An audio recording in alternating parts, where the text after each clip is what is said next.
In this tutorial, I'm going to highlight for you some of the features of our dashboard.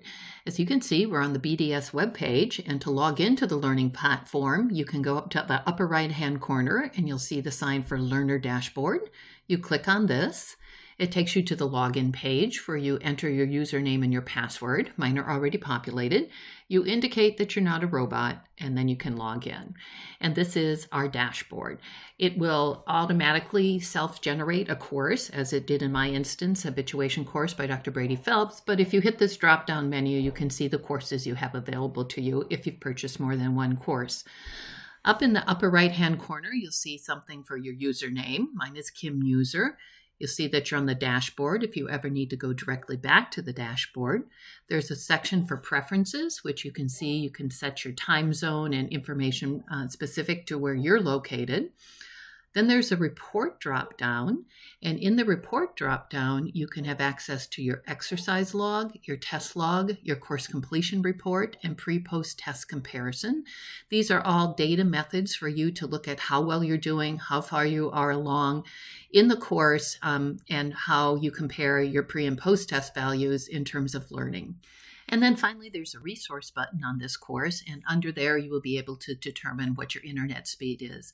On the Habituation course, there's also a glossary of term, and some other courses will have additional resources up top that you should check out.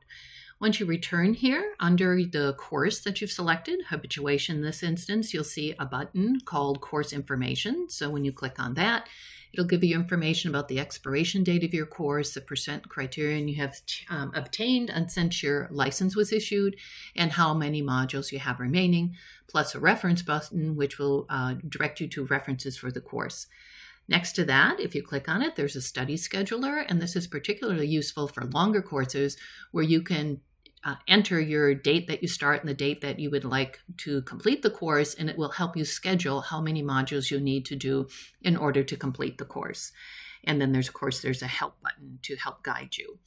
Under the units, in this instance, the Habituation course, if we click on units, the drop-down will show you all the learning content in this course. We typically divide these into 3 sections, starting with Getting Started. In this instance, we have Getting Started and Welcome Strategies for Success in a Pretest. Then all the learning exercises will be grouped into a section.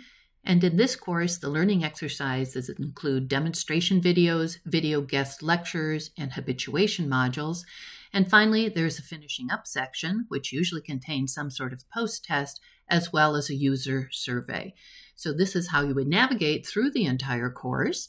For example, if you want to look at what's under Welcome, you click on the Welcome tab, and then you would get to the course overview. You click on that, and you come to the start for that particular module. Always click the dashboard button, which will take you back to the dashboard. Here it's dropped us to the modules, but if you click unit again, you'll come and be able to see the entire course layout.